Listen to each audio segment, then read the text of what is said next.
being soppy. Get a room. I think you may have just caught the back end of the conversation before we went live there. Hi, good evening and welcome to the IBD Ostomy Support Show. I'm Louise, aka Crows Fighting. Just a quick change to the schedule. We're ever so sorry. Jasmine doesn't finish work until 8:30 tonight. She got caught short. So what we're going to do is she's going to come on another time when she's not wearing her uniform and do it so she's looking all nice, refreshed and pretty. So tonight's subject is sex and... Let's talk about sex, baby. Let's talk about you and me.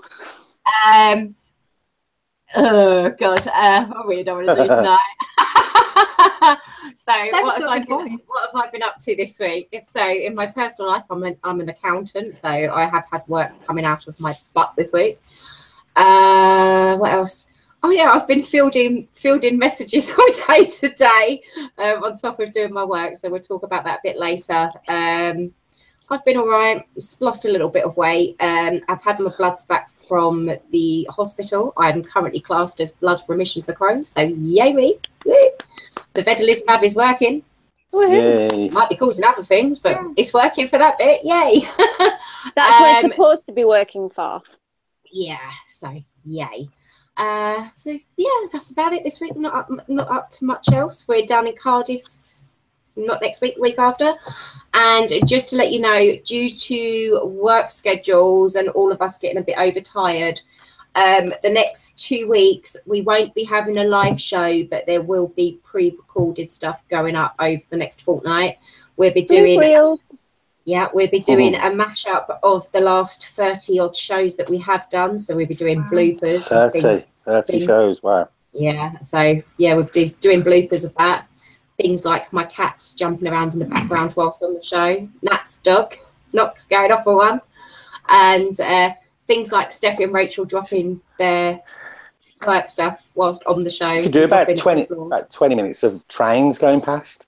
Yeah, and we're also going to do a loop of #Baghdaddy and all the laughing going round. Oh we need to put some like hip hop rap music on the back of that. So that's your job. I will pass you over to Steffi, and she will get on there. Hi, I'm Steffi, colitis ostomy. I've had a pretty boring week. I've been pretty poorly. Tuesday I had the most horrific pain when I woke up, and I ended up having to ring a doctor to my house. I don't usually do that, especially when my doctor's is like 7 minutes down the road. But I think that was my phone, so I apologise because I'm on my phone tonight. I've not really done much. I'm going to London next week with the kids, so that's terrifying but also really exciting. And then obviously we've got Cardiff the week after, but as of next week it's health season in my family. We start with Stephen's 2 younger brothers. Their birthdays are 4 or 5 days apart, and then 5 I think, and then there's Stephen's, and then there's my niece, and then there's my youngest nephew, and then there's my oldest nephew with Stephen's stepdad in there as well. Steve and me are in it as well, 28th and 31st of October. Yeah. So Scorpios are the best. So that's all Stephen's family is, practically Scorpios. It's ridiculous. But yeah, that's pretty much been my week. I've uploaded a couple of videos to my YouTube channel. I've got another one going up tomorrow of Rara, practically swearing in it. So, you know, that's not totally embarrassing for a 4-year-old. So yeah, I'll pass you over to Rachel. Hi, I'm Rachel, aka Rockin' Two Stomers. So what have I been up to this week? I have rested this week. I have been out and about and I've done things, but I have predominantly rested and I feel a lot less stressed. I've caught up with work, so I feel, and Steffi did me a schedule of my own post, so I feel like a lot less stress. This week, just looking forward to seeing Steve tomorrow because we haven't seen each other for nearly a month, so it's been really long. So yeah, what else have I been doing? my mum did a charity fundraiser for UA. She won't be watching tonight because we're talking about sex and she doesn't want to watch, thankfully. Unfortunately, my mum probably is watching. Really? Hi, Sophie's mum. And my mum raised £1,100. So woo, go Jill. Yeah, so journal, and we're all really proud of her, and it was really nice because mum always struggled at the beginning accepting my bags, and I think didn't like to see them and didn't really accept my illness, and it's because of this show that's actually really helped her accept it and start to kind of, yeah, it's been really good. Like, this show hasn't just helped me, and I've met people that I know and help you guys watching, it's helped my mum and our relationship, which is really nice. So mum's did that. And then I got my Confiz double layer boxer today, which is amazing. So I've still got them on. So I've been excited about that today, and that's it really. Yeah, I'll pass you to Steve. Hi, I'm Steve, aka #BagDaddy. Got it right this time. What have I been doing this week? This week I've been training, I've been working, I've been getting on my cardio in the gym. I've been collecting charity money, 584 so far. With obviously, that's gonna be doubled by DHL. I've emailed the lady who admins for DHL. She's going to be putting an article in the magazine. So that should raise a bit more money and awareness. Did exactly the same for the calendar last year or the year before. And into the doctors, going to be outfitted with a blood pressure monitor for 24 hours. And that's pretty much me, really. I've just been grafting at work. Not a lot more, really. There isn't enough hours in the day. Really looking forward to tomorrow. Trying to get everything done today. So as soon as the show's off tonight, I won't be hanging about. I've got ironing to do and all sorts. Domesticated lady. Sorry, man. Okay, you get it right, Will, yeah?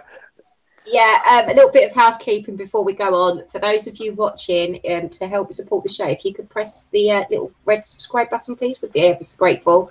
So we've been rolling out polls for this month, and the response to them has been pretty epic. We had one up on Instagram, Twitter, and Facebook across the groups. A total of, well, the one that I put up, a total of 345 answered it, and it was an 81 versus no, that ostomy doesn't affect their sex life, to a 19% yes it does, which is quite astounding considering the poll we did the previous week about ostomies and chronic illness affecting friendships, because it was the other way around. It was the higher for yes and the lower for no. So yay. So bags don't stop people getting booty. No, apparently a lot. Everyone's rather open, apparently. I didn't do my poll until tonight. I was really quite slack with that, to be fair. But I had 6 say yes, it does affect them in a negative way. I had, and these were just lads. These were on my my other forum. I had 6 say no, it's exactly the same, and 2 say yes in a positive way.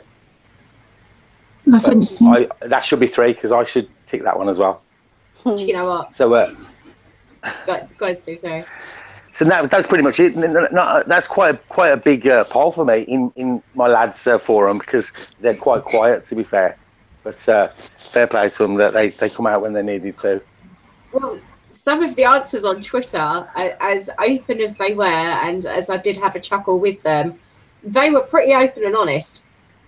There was one lady that said that the ostomy surgery had given her back her sex life, and she'd been at it like rabbits, and she felt rather sorry for her husband. That did make me laugh. Another fella commented and said that it was good for the better. I mean, some of the comments that I've had today, because I had a blog post go up about if sex should affect an ostomy. I found out loads of stuff today about people that I have to admit I have sat there and replied and gone, oh, I did just put that.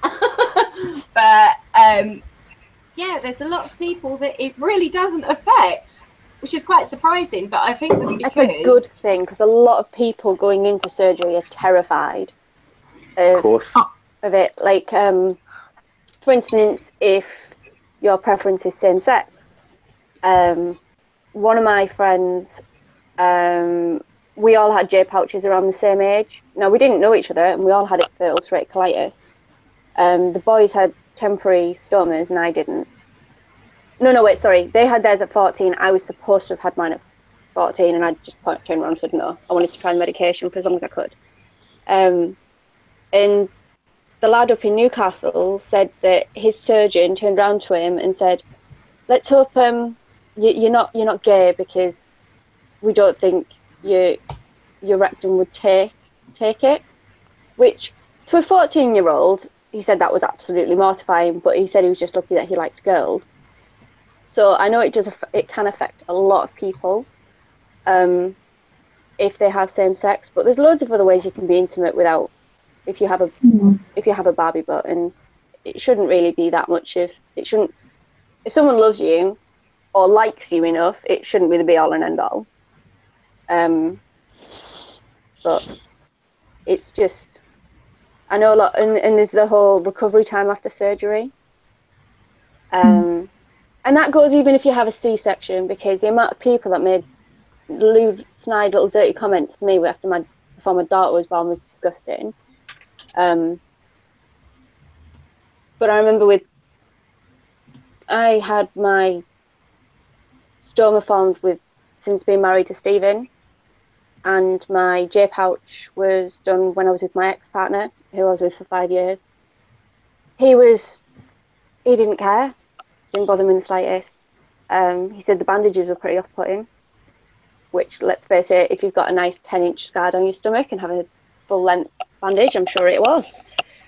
But I was quite lucky, even with having IBD and suffering, that it's never affected my relationships or anything like that. You know, the poll that you just said, Steffi and Louise, like, it'd be interesting if we could find out the age range, because I reckon if I did it in the ostomy awareness group, which I don't think they would allow me to do it, we have, like, Steve's now part of that group, there's far more questions about intimacy and not being sexually confident than I've seen in any other group. And I wonder if it's age related, because the majority of people in that group are older. I'm so sorry, that is my shopping. I will be back soon. I had one. Sorry, go on. I had one lad, because the couple of lads that had mentioned, obviously gay lads, have mentioned that he finds it hard getting advice for that kind of relationship. Obviously, if it's involving anal sex, then I suppose it's an embarrassing subject to ask professionals about. But there are going to be professionals out there that are going to, especially if you've had, the Barbie bum or the Ken bum, whatever you want to call it. I know there was a girl in Sweden, Denmark, Finland, that sort of area. So I apologise if you're watching and I've got your country completely wrong, but it's like that end of Europe. She was doing a talk this summer about ostomies and sex and body confidence, and she did. I know in a few groups she had asked about like homosexuality and, well, any same sex or binary or whatever. So I don't want to leave anyone out, but just presume I meant the whole lot. and what it was like for them, because I know in a few of the groups we've actually got some transgender ostomates, which is pretty fantastic to find out their perspective on it as well. But I'll ask her to see what her finds are, and I'll put it on the show page, because it needs to be talked about more. People like that shouldn't be left out. Yeah, it's not something. Of course not. And I didn't mean people like that either. No, it's not something that's talked about. The surgeons don't say to you whether or not it's going to impact your sex life having the surgery done either way. I've been talking to a new ostomate today that had her surgery in September, and she doesn't have a clue, and she's slightly worried about when she should and when she shouldn't, and when's the right time. And I mean, she's still got stitches healing at the moment because she's had it all out. Yeah, and it's just about. Okay, confidence is part of it. At the end of the day, you have your confidence knocked by whatever you're ill with, And, you know, with regards to ostomy surgery, that there's so many possibilities for that. It's unknown as to why you could end up with an ostomy. But being ill, then going through that surgery, so you've lost the intimacy prior to the surgery being done because you're ill, and quite frankly, you're not up to having adult shenanigan time, shall we say? And nice, I like that. It's the same for after the surgery as well, because everybody recovers different. I mean, I had an open wound, hernias and all sorts, and it took me 7 months again to try and have sex. It wasn't, you know, it wasn't through lack of trying. At the end of the day, there's parts of your body that will say, yeah, okay, and there's other parts, especially being female, that turn around to say, yeah, no way, you ain't getting in there. Yeah. I know both sexes said that it can cause a lot of pain on their abdomen. Women more than men, for obvious reasons. But there's obviously the risk with men that get told, like, oh yeah, we can accidentally nick that, or, you know, and that's a big thing for a guy. That's a huge thing. And like, I know Rachel's in the next few weeks doing a post on men that have had their bladders removed, I think due to things to do with their prostate. Don't quote me on that. And impotence, because it's actually quite rife with that, and that's pretty needs to be spoken about more, because impotence men need to know that it's okay that these things happen, or there are other ways around it, because there are, you know. My personal view is, I would say it's as high as 80% about your confidence. Personally, I think your partner obviously has a massive part to play in this. You know, you have to be comfortable enough to have your bag out. You don't have to; you can have it covered up. But obviously, if your partner is giving and doesn't mind and is not embarrassed at all by your bag, then it's down to your confidence. And if you're made to feel confident, then really, I think it's psychological, most of it. Because once you've healed up, I mean, you feel a lot better than you did before the op. Majority of the time, that's by my findings. Immediately for me. Yeah, I mean, I was warned during, you know, before my operation that you know, because they're in that area, they could damage, you know, your erectile muscles. There's always the blue pills to rely on if you need be. There's always a risk that, and that's the same with the you know, the Barbie bum operation. They've got to give you that warning. But I think it's a lot down to your confidence and where you are, you know, because it really does affect you psychologically a lot more than people talk about, as you guys know. Well, it didn't with me, maybe because it was my choice, and I'd come to the conclusion that I wanted it in the lead up to seeing the GI, and then just turned around and said, what are you going to do about this pouchitis? And he was like, oh, more antibiotics. I'm like, no, you're not. Take it out. I'm done. It took me like good 3 weeks of constant scare tactics to be able to want to have my stoma. And I remember my surgeon was like, I know what you said when you were 21. Not a chance are you having your stoma without counselling. So I had to have counselling before mine, which is always an option to people. If you know, you've been told your stomatis will just let you ask questions, and that's pretty much it. But they gave me you can like request samples, and this training bag was basically it was just a box from salts or something, and it had a bag in and like the little silica gel stuff to make it feel like there's something in there and you get used to it and whatever, which is a really good idea if anyone's going for it. And I remember I just put it on one day and stood there in front of Steve, and I was like, do you still think I'm sexy? And he just looked at me up and down and went, you are, but the bag's not. No, the bag's not so much. And then since it's not, he said he doesn't even notice it. He's just glad he's got his wife back. And I think if you have someone that cares enough, because like Ben went through hell and back through his own little brain, didn't he, over you, because he researched everything and gave himself horror stories, whereas you were just like, it'll be fine. Do you know what it was with me though? I'd had the ostomy before, and okay, the 3 years were hell with it because of where it was, and obviously because of the open wound that I had. I used to have to cut you know, the base plate. I used to have to cut the base plate on a slant and take off about 3 or 4 centimeters off of the bottom of the base plate, so the bag would stick, because it used to go down into the dip that was the open wound. That's why I could never get a seal on the bloody thing.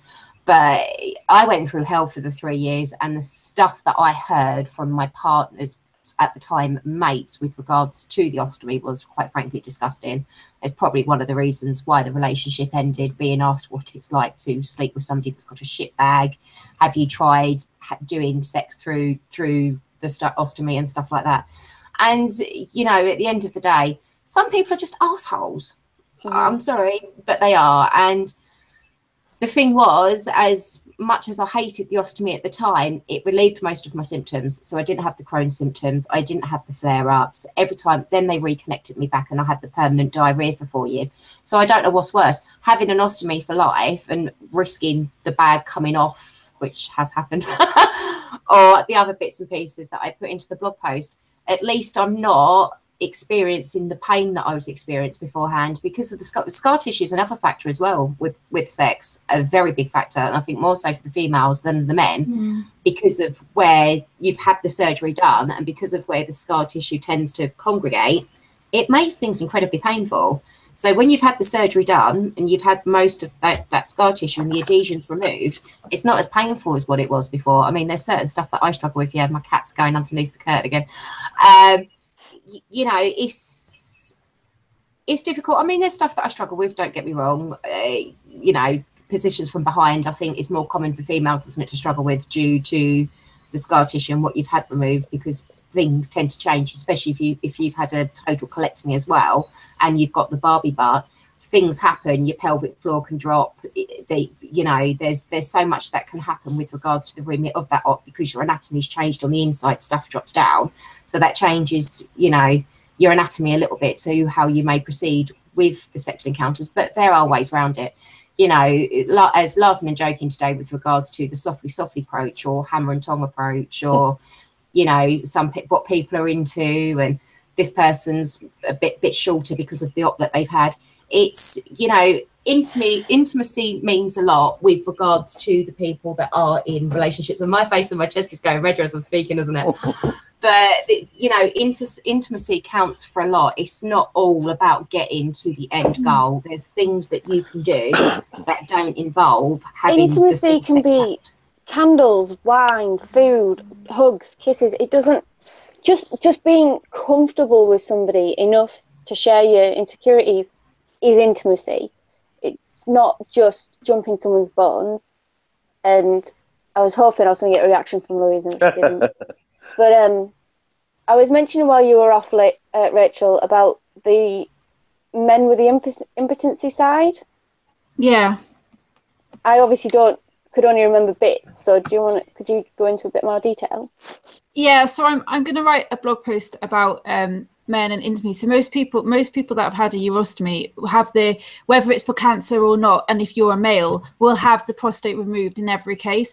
And I can't say all, but the majority of cases end up being impotent and have erectile dysfunction. And obviously it can be quite big for some people. Like there's one guy I'm quite close to now, and he's 70 odd, and he said, we spoke about it because I was interested after this talk I went to in the UA, and he said, like, it was an issue for him, but he never felt comfortable to ask the GP. And when I worked in radiotherapy and I was on the machine with prostate cancer guys had the prostate, I comfortably talk about sex, and I was able to get them to talk to me about it, and different devices that you could use, you know, that you can try a Viagra, although in most cases it may not work that well. So then there's like vacuum pump, there's stuff you can put in the Isn't there an injection for that as well? Yeah, the injection, Oh, the dear. injections Steve's comes in now. That made me laugh. That did. I tell you what. You Well, I listen to don't know what to call it, but you can put injections. Like the injections work the best. Like I can't remember the name. I've researched it today for my post, but the injections work the best. And that, like, when I went to the presentation, they passed all these devices around and vibrators, which is quite funny because I was probably the youngest by about 30 years, and the laughing was hysterical. Elderly people are the rudest people in the entire universe. I'm not even kidding. What was the That's pump? so true. What thing that? The vacuum pump is like a plastic cylinder that you put over the willy. No, not that one. I was on about the one that you like inflating. Oh, the prosthesis, is it? What are you talking about? It's like a under your arm. You pump it up like that. Is that the one you was on about before? No, they advertise that on porn sites, Steve. No. That's what you're thinking of. Oh dear me. Oh my god, I think I just made him blush. It's hot in here, isn't it? Be true. Oh yeah. No, I haven't. Well done, Louise. I'm sure someone mentioned that about obviously the injections. I don't think that's going to get you in the mood at all, whether it works or not. Obviously, no, they work. Because I've been looking at the site, and although people don't like the thought of the injections, if you've got erectile dysfunction, it's ruining your life, because it's a lot of people it does, you know. And it's because sex for all of us is natural. It's what we should be doing. We shouldn't be embarrassed about talking about it. It's very natural, but society and how things are is we shouldn't talk about it. And I think, like, if you're really struggling and that's a big, and it's impacting your quality of life and how you feel, and it's making you depressed, then the guys that do the injections say they work fabulous. And I get, but unless you've been in that situation, I think, and you want to get it better, you know, I think it's yeah. It's probably not right before you get down to it as well. It's probably a like consistent thing, like you'd be with your Humira. That's doing my head in now. I've heard that somewhere, you know, like an actual, like a pump. So you're actually inflating it. Yeah, that's the prosthesis, Steve. I can't say that word, but they have it in the groin. They got the pump in the groin that they press it in the groin, not in the armpit. It's not in the armpit, but in the groin. You do the chicken dance and get jiggy with it at the same time. So there was something else. Was it the pelvic extension or something? Yeah, I did the poll in a double baggers group. So I and 11 people took part, and the biggest one out of all of it was 6 people who had total pelvic extenuation, which means all the organs in their pelvis have been removed and have been closed up fully. So they have no sexual organs. Yeah. Males may keep their penis and ball possibly, but it depends if there's been cancer involvement, and if they're high stage, but it's a radical treatment where they get rid of everything. It's a radical treatment, but you can't have actual intercourse. So it's really common, and that's one thing I am proud about the group, because now there's a place where they can go, because a lot of everybody with pelvic excentuation, I can't say it, they've got double, you know, they're double bagger. So it's finding different ways to get intimate. It's like exactly what Steffi and Louise were saying, you know, it's not all about intercourse. There's lots of other ways that you can get intimate. And I think that when you come post surgery and after you've had surgery, it's important to explore that again. I think it's important for any relationship to go back to basics. If you look at any sex therapist or you go to a sex therapist, they will start and they will tell you that you're banned from like having sex, and you start back to the basics. And it's really important, because I think we can forget that foreplay is a lot to do with intimacy. Foreplay is not just about sticking it in and having your way. It's a lot to it. At the end of the day, you got to nurture it. You got to get the motor started before sort of jumping on straight on in there. It's, you know, it's not. It's more sex is a lot more mental than it is actual physical, and I think a lot of people don't understand that. And when you do understand that and you do get that, and you can work things differently. Like when I had before I had my before I had my urostomy, and I had the suprapubic catheter, so I had a catheter through the gap of the pubic bone going into my bladder. Sex was horrific. Like the pain I had afterwards, it was awful. Like, and that's why mine has now greatly improved, because I don't have that pain, and that's just a godsend, because that pain was awful. And I can only talk in respects to that, because I can't really remember before the ileostomy, but it hugely affected it. And a lot of people in the catheter groups, they say that it's really hard. If you've got urethral catheter as well, it's really difficult to have intercourse, you know. And that definitely, again, when if you were a male, there'd be ways around it for women. Yeah, I think because like you can get the condom catheters, but I think if you're sexually active, they do try to give you a suprapubic catheter. But there's lots of things. It's like Louise talking about the rectum, if having the rectum removed. If you've had your bladder removed, so I've had my bladder removed, like my uterus the chances are it's going to flip.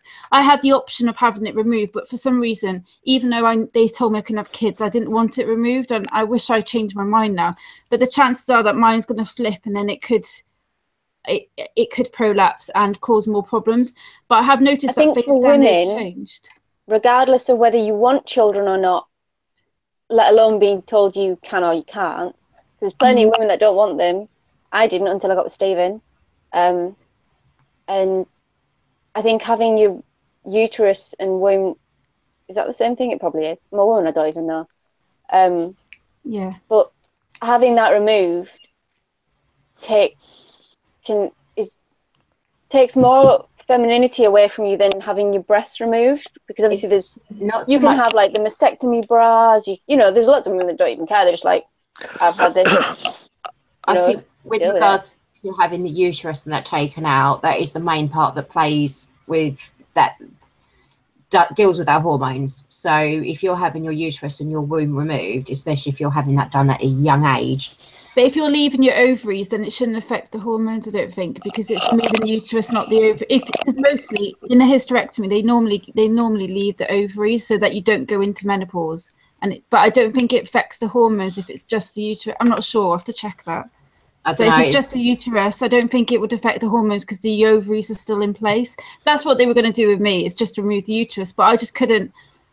I think I struggled to accept that the cells had mutated and I needed all these lymph nodes removed, and I just decided not to. But now I kind of wish I did, because in future it could cause an issue. It doesn't at the moment. I don't know. I think I'll look into that. You don't always think that far ahead, though, do you? I mean, you can't, can you? The day of my a couple of weeks before my surgery, my surgeon proper paid me off, and I told him the day of my surgery, because it kept brewing in my head. But I'm not known for letting things go. He said, I don't want you coming back in like 10 years and going, I wish I'd had a reversal. And I'm like, trust me, I won't. He's like, yeah, but I know what you were like when you were 21 and you were very overdramatic, which I was. No word of a lie.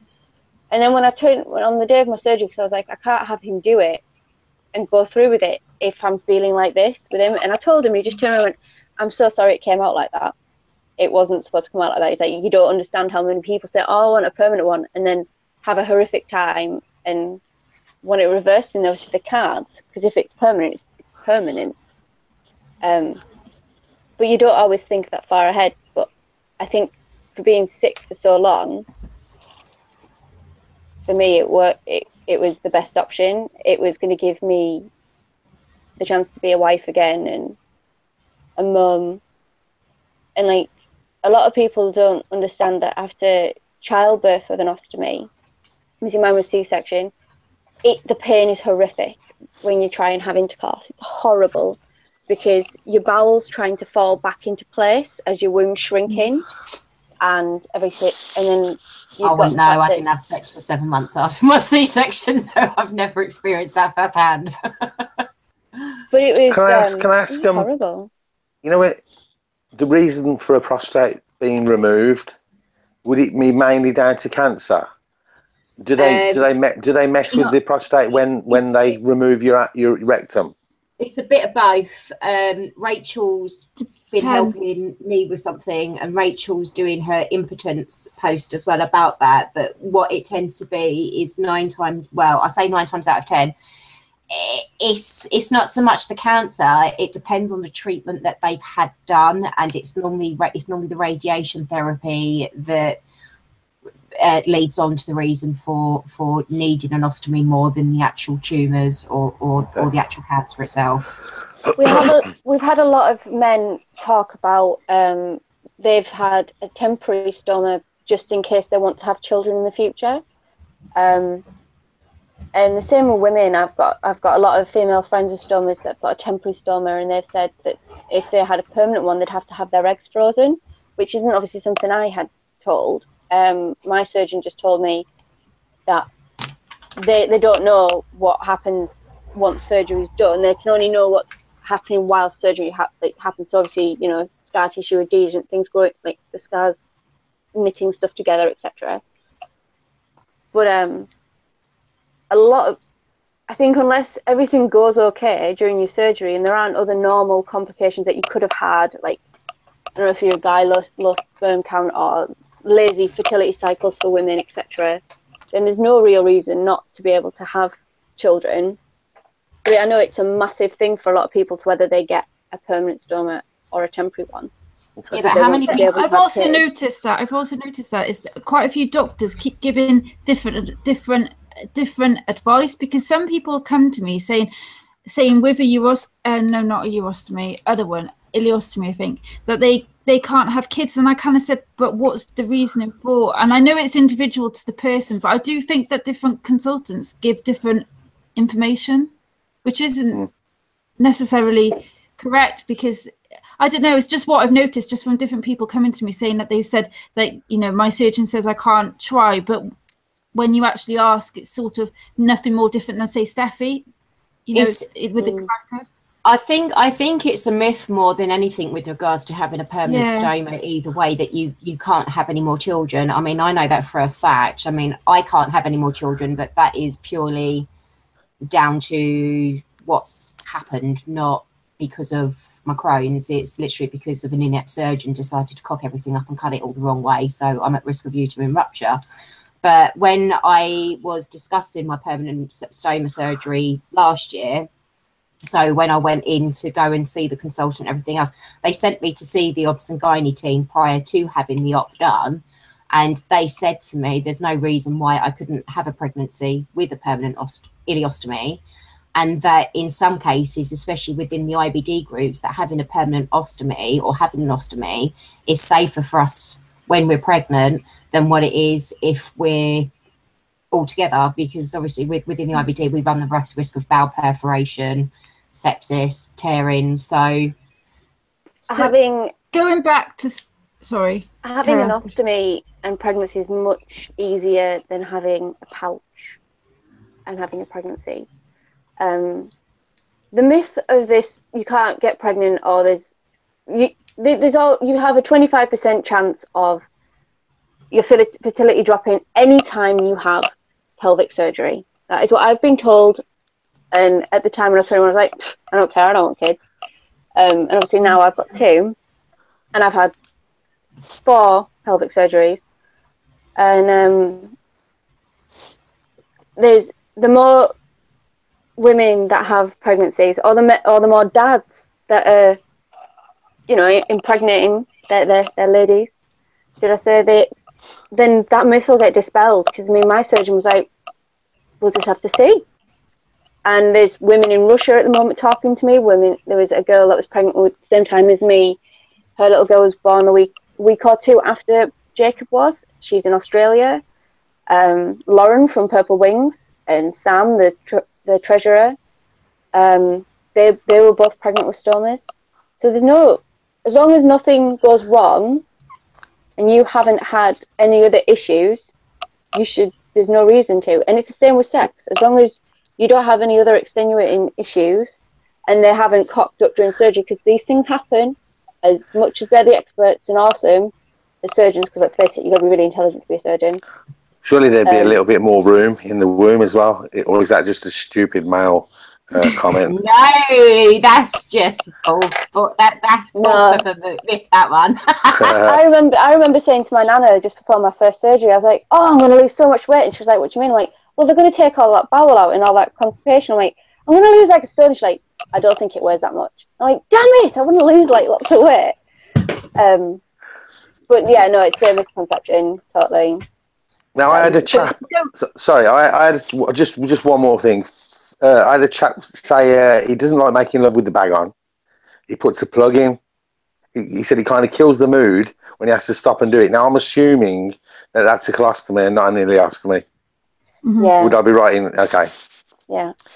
Oh, from the last stoma day I went to, Pelican for definite. I can't speak for the other ones. Do smaller ones. So if you have very slow output, it's a completely closed bag, and they're only tiny. They're called caps. if you remember, they're like, I guess you could put them over fistulas as well, but if you know you're going to have sex, you could just pop that on. Yeah. You know, there's a chap that did our calendar, the youngest lad and his bag was that small. It was like a diddy bag, tiny bag, and I thought, God, he must not eat nothing. That's what I thought. I initially thought, and there wasn't no opening. It was definitely I thought he'd made that himself. It was tiny. No, they're stoma caps. I remember they gave me them with my first ostomy, and I can honestly tell you, if I tried to wear one of those during moments, it would look like a Jackson Pollock painting in the bedroom, and whoever my partner was at the time, because it would honestly blow off. But no, they are for more. Going back to like what you said earlier, like Kelly's just gave me a message. Right, this is what she said. So she said that I'm glad I tuned in, as I have as you lot have really put into perspective my op I'm waiting. She's having her she's having hysterectomy and uterus. I don't think they're removing the ovaries for Kelly. And she said I'm not phased by my bag at all. Not even doing sex. Carl doesn't notice it neither. And this is an awesome show. Can see you're all a bit uncomfortable, but it's ace. I'm not uncomfortable. I don't care. And she neither said, does Rachel. No, but I'm trying to be careful how much I say, because I can say a bit too much. But I've been told that an active sex life helps the healing. For me, like I'm really comfortable with it. It doesn't bother me, and it's more active than I was before when I had the super catheter. But have you guys had any like physical? Do you find any issues with the bags, like getting in the way, like hitting your head or whatever? Bag rash. Bag rash and poking corners. Ben hates the Pelican bags. He really does, because they're quite. What's the correct way of describing them? They're quite all-terrain, aren't they? They're more like army issue than luxury issue. He loves the. I don't know. I thought they were quite soft. The corners aren't. No. Well, I remember saying to my surgeon, when can I have sex? And he said, wait till I've stitched you up first. Oh, Steve, you gotta lower the tone. I know, haven't I? Just trying to lighten it up a little bit. Better than you lowering the tone, Rachel. I've heard what comes out of your mouth. The corners are pretty awkward, but you've got Kirby grips, waistbands. You've got the meals fold up again over themselves. Because that would scratch the crap out of Steve. How close you get? Stoma bags. My Stephen, not Steve. Steve. My Steve and I, we don't really notice the bags, and it doesn't even, apart from one occasion that Steve can say, one occasion where it caused an issue, but we don't notice them. Yeah, it hooked. We hooked up, and I got covered in whey. Well, my last bag that I was trialing, I was gutted. Because it was my last one, and it was amazing. I can't talk about it yet, obviously. But it weren't an issue. It's not an issue. It was more of a laugh than anything. Natalie and Steve it doesn't bother them. I think it's more when it's flapping about. It's like it's a bit more annoying. It's like you either notice it on you or you're more aware of it on somebody else, and it's like the rustling main puts you off, doesn't it? I find it's not an issue at all. Not at all. No, we don't even notice it. Yeah, but do you know what it is? Do you know what it is with me though? Because of how mine's quite low down, and because I wear the maxi bags, because I have high output, mine sort of sits like midway down my thigh. So you work out the anatomy of like midway down the thigh and what that sits next to. It sits quite low down, and there's no getting rid of the. Okay, there is ways of getting rid of it that I have discovered, but I've now had to hand wash them. So it's. Do you need a shovel? Do you need a shovel? Oh, I need a shovel, big one. So sometimes they can be annoying if you're. Now, how do I say this politely?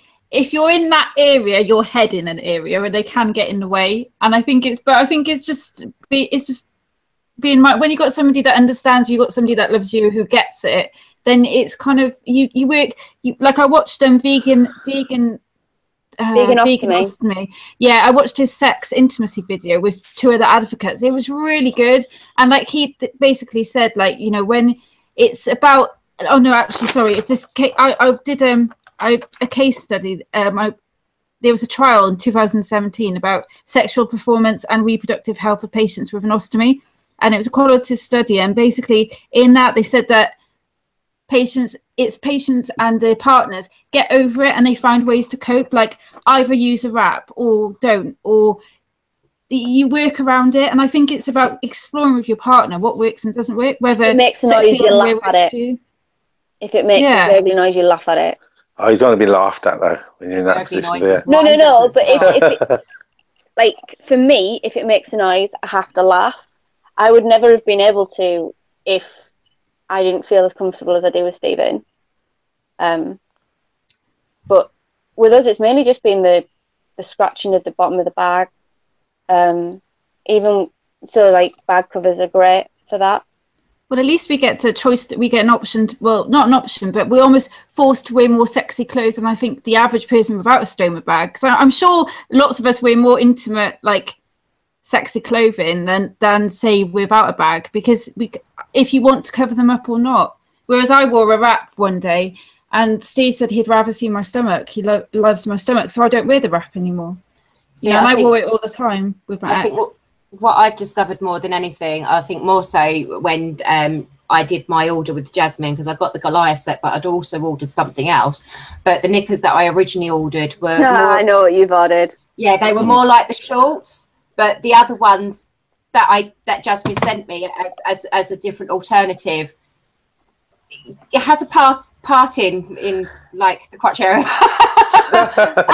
Oh dear me. Well, Jasmine's ivory collection for like aimed at brides and that sort of thing. The crotch parts on that. The black overt has no bum. Some of them have a bit of a crotch but still have no bum. The Ravine bodysuit pops open. I don't think they're doing me my size, to be fair. I pretty much own all of Jasmine's stuff, which I guess is good for me because I like them, and it's good for her because it's good for I'm going to buy them. But I love her stuff, and it really helps with my confidence. And Stephen loves it because I usually get a set for his birthday, Christmas, Valentine's Day, that sort of thing. So that's when you get the sets. Yeah. And then it's like everyone's like, oh, but you're just cheaping out. I'm like, not if you know the prices of the underwear when you're getting the full set. So you like the Goliath, don't you, Stephen? You like the pants that Jasmine does. Yeah, they're all right. They're all right. You're such a douche. Do you know what? I think he's going redder than any of us, bless you. I think he's sitting there going, I wish I weren't here right now. So, how has it affected you, Steve? Has it affected you? Me? Yeah, no, I always thought it would. I really did think it would, but my confidence, I think, like I was saying when you was off, Rachel, it's about your confidence. I think once you've got your mojo back, then you find yourself. It's like you know, it's like what Jasmine said originally about the bullshit filter. Once you tell someone that you've got a bag, if they're not interested, then they're not the one for you straight away, are they? Do you know what I mean? That talk she did last year at the ball was so funny, though, wasn't it? It was brilliant. It was brilliant, absolutely brilliant, and I remember that, you know. But it's true, and now my confidence is through the roof, mate. I think you've got Rachel, of course it should be. I think you're right, though. It's body confidence, and it's dependent on the partner and who you're with, and if you're comfortable with them and everything else. It really is just based on the relationship as a whole. I think at the end of the day, it's would you rather stay in a relationship because you think they're willing to put up with the ostomy but use it in an argument, or would you rather that they just manned up or womaned up and left you there and then with regards to the surgery, and then let you find your mojo and discover somebody that is worthy of you? That's like really what good I say with the training: go hard or go home. I honestly think because Stephen likes to tell everyone I'm hyper aggressive. That if he ever brought off my bag in a negative way like that, I think I would actually just kick him in the crotch. I really think I would just full on pelt him in the crotch, because he was a massive part of me having my stoma. I asked him loads, would it put him off? Would, you know, loads of questions. I asked him all sorts of stuff, and he was getting sick of it by the end of it. The other thing that I think we need to sort of be mindful about as well is in, without talking too much about exes, is that, you know, some people have a stoma bag and realize that their relationship isn't as good as say others, you know, and that happened for me. You know, it kind of it helped me realize that I needed to get out of the relationship, because I kind of saw things for how it was, and it was, things changed, and for me it was like I got out of the long-term relationship I was in, and the stoma helped me with that. And at the time it was painful, but it helped me. And I think that's in quite a few, in the groups I've been in, especially the urostomy one, quite a lot of people have, like, the long-term marriages have ended, but it doesn't mean it's going to happen to you. But I think it does, it's how you deal with all of it, not just the stoma, but your ill health, your surgery, your chronic illness. It's all of it. And I think communication is important. I think, yeah, definitely. Communication is everything. Communication is, because I've been It in the situation where I was with somebody for an extremely long time, 11 years, and it was never spoken about. And I think they thought and come to the automatic assumption that because of what I had wrong with me, and because of the scars and the fact that I still had open wound marks and everything else on my tummy, that I wouldn't go anywhere, because I didn't have the confidence to do that. And notice somebody else looking at that would go, oh no, it's not worth it. Do you know what I mean? And yeah, definitely. It's dependent on the person. You're kind of not going to get anything better. Yeah, you're stuck. Yeah. You're stuck with your lot, and that's it. You're not going to do better than what you've got. So there you go. Well, that proved that one. You know, it's a difficult one, because at the end of the day, the response to it has been amazing, and I think ostomates, as a general whole, are more open about sex, because we're open about everything else. And it's, I don't know. I mean, I think men find it easier to deal with than what the females do with regards to the ostomate patients. I mean, we've had instances where there's people that are commenting on the show that are doing it where their girlfriends and their partners have left them when they've had the surgery done. But then flip it works for both. It's dependent on the person. You can't say that males are any better than females and females take it differently and men don't. It's dependent on the person and whether or not they're strong enough to deal with what you're already going through, and them thinking and not judgmental. Yeah. Because we live in a world where society says that you've got to look a certain way, you've got to dress a certain way, you've got to act a certain way, and it's a load of BS. And I know men silently suffer with how they feel about their bodies and body image. Not many blokes talk about it. I actually follow the NEDA Instagram page, which is for people recovering from eating disorders, and they started sharing a lot more men's, because it needs to be known that, like, a lot of guys don't like the way they look. They're either too broad, they're too skinny, they're not muscly enough, they're not this, they're not that. It's like because of all these stupid topless models, which most of them are butt ugly anyway. And then women have the flip side of the body positive movement, which half of it isn't actually that positive. I think that's kind of changed a bit now. I think because I don't know, there's the amount of blokes I see in the gym. Yeah, you got your buff ones that are ripped, you know, and they're training. You got the big fat ones that are really, you know, just trying to lose some weight and just about body confidence. I'm never gonna have a washboard stomach, but it's just the therapy of going to the gym. You know what I mean? The feeling of going through that pain barrier. Washboard abs aren't all that, and they're totally overrated. No, they're not.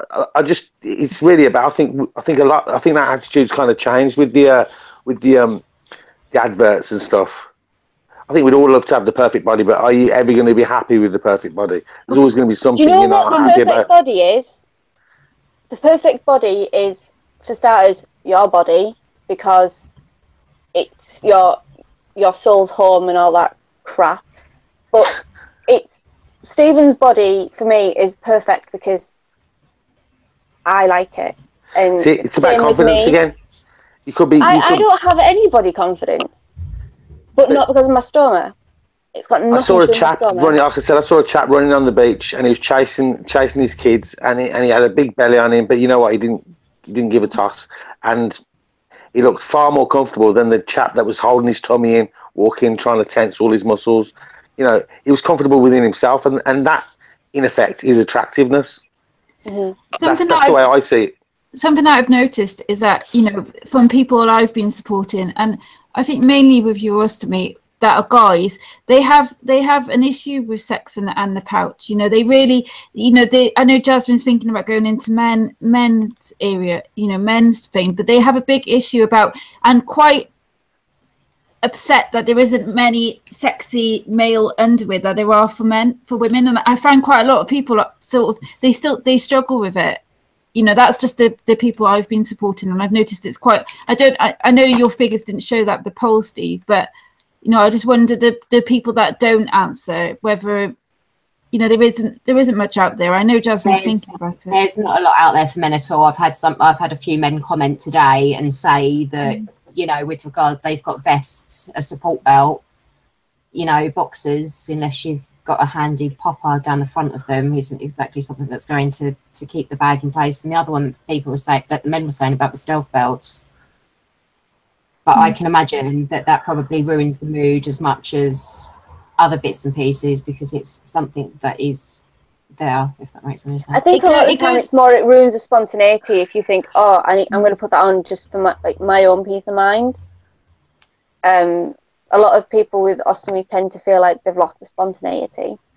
And it boils down to, like we've mentioned before, is how much it's about you accepting the bag. It's like we can sometimes put it on, like our partner, you know, you don't really like the bag, you don't find me sexy, and it's not to do with them, it's we haven't accepted them, we don't find ourselves sexy, not our partners. And sometimes it's work doing that progress yourself, and that kind of self-development yourself to kind of, yeah, I am beautiful and I am sexy, yes, my body's different. And once you've done that, you can then feel confident and feel comfortable and not be a partner. Because most of the time partners really don't care. They love you, they're happy for you to be alive, you know, they know that it's life and death, and it's about us accepting them. And I think we have to accept them because it's not about our partners, but we can, in relation past I have said to my partner, you don't like them, exes or whatever, and it's not the case. I tend to think a lot of people think, oh, well, now I've got an ostomy, or I've got scars, I've had this, I've had that, I'm not normal. What the hell's normal nowadays? Normal, if anything, is boring. Love the fact that you've got scars. Like, one of my exes was like, he was obsessed with scars, not mine, but he'd be like, oh, I've got this from doing this, and I've got that from, like, you know, and then, like, to his nieces, he'd be like, I got this from a shark bite, and some of the crap that you'd say to, like, kids, you know. Right. Poor Benny liked the scars, and then I lost a couple when I had the last op done, because they did abnoplasty and they pulled all the tried to pull down the tissue and some fat to cover what was covered, because I only had a layer of skin covering my bladder, so they did abnoplasty at the time. So I've actually lost several scars when I had the abnoplasty done. So my stomach's just back to being a square alien again with an ostomy on one side. Yay! I just think, you know, make a joke, make a story about it if you really feel the need to, you know. It's not an issue. You know, I mean, mine looks like a blooming, my C-section scar now looks like someone's butchered it, but, like, because of the way my scar goes, it's split in the middle, and it looks like it's a crucifix, like an upside down crucifix with, like, gemstones in it where the scar's split open. Yeah, well, I've come to terms with the scars, because at the end of the day, the type of Crohn's that I have, at some point in the future, I'm going to have abscesses that make their way up from the scar tissue again, up into my abdominal area, and I'm going to have to go back down to theatre and have it all scraped out and left to open wound again and have it burnt out, because I've had, I think over the last 5 or 6 years, I've had maybe 2 a year that have appeared that I've had to go down, have taken out and burnt out. So that's why I have all that there. But it's just coming to terms with it. It really is. I'm kind of, my surgeon was amazing. He done a brilliant, I mean, it's a 10-inch scar, but you can hardly see it. I'm kind of gutted you can't see it anymore, really. Because I love my scar. but it's kind of like blended in with the hairs on my stomach now. I was going to say, Steve, your chest is not, and stomach is not like a baby's bum, is it? But no, it's not. But I've just got an alien head now. You've got more hair there, haven't you? Than it's no. There's no. What I'm on about is the hernia. You know, it's kind of like. I don't take the what's it off anymore. I don't take the vests off, the bands. When I do my push-ups, I wear double. You know, the protection, but it's getting bigger. And obviously the boxing event coming up. I've been looking at making a guard myself from one of the hard hats. Oh, I need to talk to you about that actually. Yeah. Because I've all the stuff that's out there that I've seen so far isn't going to be big enough for the hernia, but it's got to be covered. Emma should be messaging you as well, because she messaged me to say that she's going to message you about the products. I know you want to make your own, but I'm going to anyway. But yeah, if there's a product out there that will sort it, fantastic. Is that the person I recommended, Rich? Yeah, from Ostomy Armour. Yeah. So I don't need to talk to you now, then, Steve. Okay, so we're gonna wrap up for tonight because it's 1 minute past 9, and say we hope you enjoyed the show. I'm gonna go into hiding now for like a month. So yeah, next week and the week after we won't be having live shows, but we will be having video edits going up and other things in its place. I believe we're starting back the first week in November, aren't we? Is it misconceptions of made about stomas? Is that what we're starting back with? Yeah, that's the 2nd of November. Yeah, so 2nd of November we'll be back about misconceptions made about stomas, but we'll be covering a full remit on that. It's not just specifically for IBD patients, because it's not just IBD patients that get stomas, and it's why we're called the IBD and Ostomy Support Show and not just the IBD show. So we'll be doing that. Next week we're having a rehash. I'm going through like 40 hours of video edit. We'll be having a rehash and spoilers going up, and the bits that I record that they don't know about before we start. Oh dear. So, that'll be going up next week, and then the week after we'll be having something going up about our trip to Pelican, because it's half the reason why we're not doing the show for the 2 weeks is because we all have work commitments and we're all tired and ill. So that's why. So we'll say no night for now. And oh yeah, that's the other loop I'm going to do, us doing the camp waving at the end, which I'm now deciding I'm not going to do no more. So I'd like to say no night and say thank you so much for tuning in and watching. We'll pass over to the others to say no night. See ya. Bye bye. Camp waving. Camp wave. Woo!